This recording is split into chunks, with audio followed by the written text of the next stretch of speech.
I'm always asked, so Brendan, how do I get ahead? You know, I've been struggling, I've been busting my head against the wall, trying to figure out how I'm gonna get my breakthrough. I'm not sure what to do. I'm not sure how to think about the next steps in my life. And some people, you know, they've just been trying. Maybe you've been trying something for so long and it's just not there yet. What are the ideas, the strategies, the elements you need to put into your life to get to that next level? I've studied this for 17 years and it always seems to come back to one of 5 things, you know? The first thing it often comes back to is consciousness. Becoming more aware of who you are and what you really want in your life. You know, some people would call it clarity, but I don't like clarity as much as I like the word consciousness because, you know, it's hard to be clear about things in your life if you're not present and aware to them. So if you're trying to figure out how you're gonna get ahead, what is it specifically you wanna get ahead to? You know, and is it what you really want? Because a lot of people just say, well, I wanna get ahead. And I say, what does that mean? They say, well, Brendan, I wanna make some more money. And I say, great, make money at what? And they say, well, I got this job, so I'm gonna try and, you know, get ahead here at this job. And I said, but is the job what you really wanna be doing in the first place? Because sometimes the busy work that you have in your life isn't your life's work, you know? It isn't your real passion, your real drive, your real desire. That your work feels like a hobby. It feels like you get lost into it because it's so great and so fun. And so many people out there are lying to themselves saying, well, I couldn't make money at doing X thing. You know, they have some big dream, but they say, I couldn't make money doing that. I say, what are you talking about? I know yoga instructors making 6 figures a year. I know piano teachers making 7 figures per year. You can't go online and not find someone crushing it in any given topic area of life today. The business opportunity is there. It's just, will you show up in a disciplined, intelligent way, which we'll talk about, right? So it's becoming conscious. What do you really deeply, truly desire to do?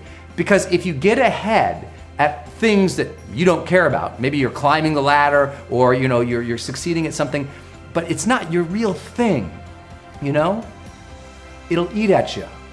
It'll eat you from the inside out. It'll deaden the soul. Because yeah, maybe you have some financial or material success at that thing, and maybe you even have some accolades. Maybe people appreciate you for it. Maybe you even paying people's mortgages and paying employees at it. But if it's not really your thing, then you're in trouble because you'll never feel internally like you're getting ahead because you won't integrate those successes to yourself because you don't find them meaningful.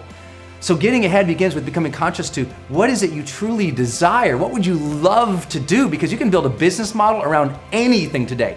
That is the great gift of the online world. That is what we've seen over and over and over. Worldwide, people in any given area crushing it. So what do you want to do? That's where we begin. What do you truly consciously desire to do? Not what are you doing because you fell into it. That's not consciousness. Consciousness means consciously designing your life, designing who you are, deciding where you're gonna go and what you really want to accomplish. The second thing that we have to get ahead is competence, right? We have to have knowledge, skill, ability in any given area. It's not just one day you wake up with talent. It's that if you're really going to get ahead, you have to study your craft. You have to deeply study it. You know, I decided, what was it now, 18 years ago, that I wanted to help inspire and motivate people. And I wanted to coach people one-on-one on motivation and on high performance. And I wanted to write books on the topics. So 18 years ago, I started reading a book a week on psychology, leadership, communication, marketing, anything I could get out of my hand about human behavior and high performance. I was studying everything I could in psychology every single week. Now, it's like people are like, wait, you've read a book a week for 17 years? And I don't brag about it. I'm not like, oh yeah, look at me. That was for my passion. I knew if I really wanted to succeed at something, I had to study it, and I had to study it deeply.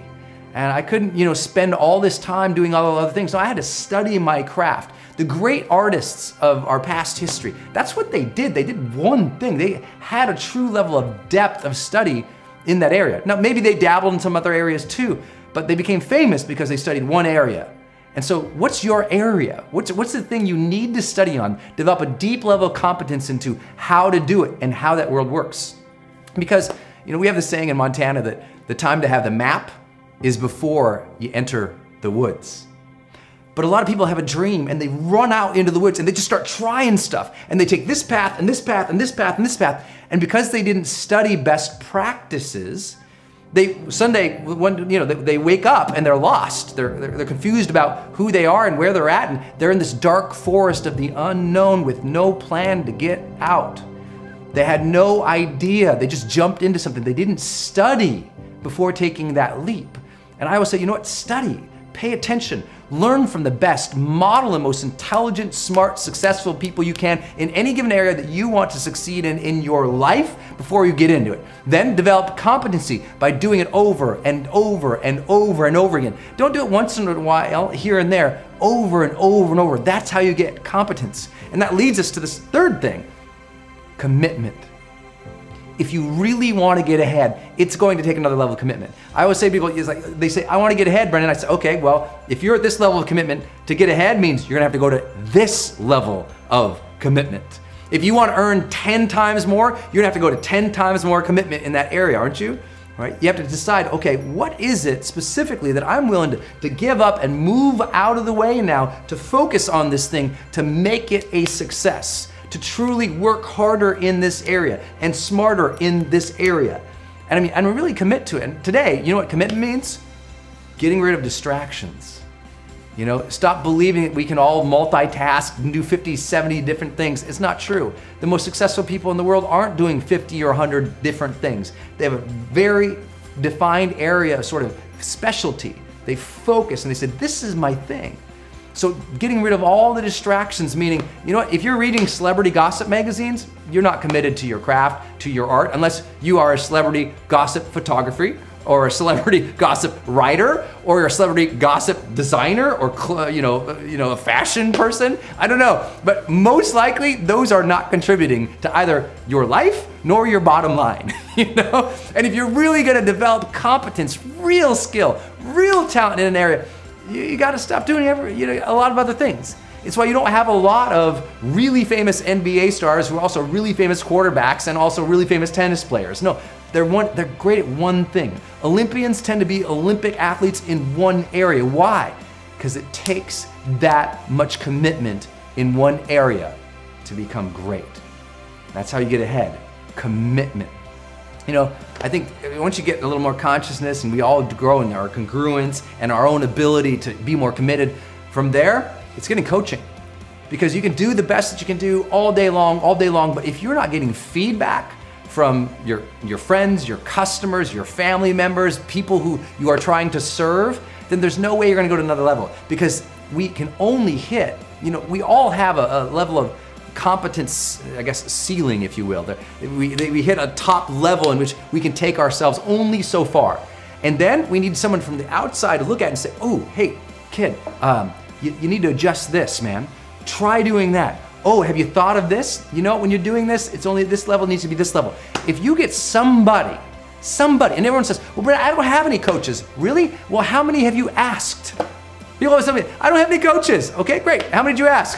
Are we failing in the asking, or are we failing in the never approaching? Like, where is it? Most people don't have coaches in their life because they never sought them out. They say, I wish I had that, but they never actually sat down and said, hey, I'm starting something here and you seem to have competence in this area. Can we make an arrangement? Can I hire you as a coach? Can I pay you as a coach? Could we do something together? I started getting coaching informally from dozens of people in my industry just by asking. And now today I coach so many people I can't even count. I can't even, it's just like crazy. But I think that's what we have to start figuring out, is who's gonna coach you? And if you don't have a list of 10 or 12 people who you think could mentor you or advise you or coach you, then you're kind of grasping at hope and faith that maybe someday a coach will land on you. But I think you're gonna have to go out, just like every other area of success, and work a little harder, a little more focused in that area to have success there. Same with coaching, you gotta go get a coach. And then finally, last piece, congruence. To get ahead, we have to be congruent with the best within ourselves. We have to find that magic, that part about us that's energized and engaged and enthusiastic. We call it the charge, right? Having an internal charge and excitement for it. Being congruent with who we know we truly can be.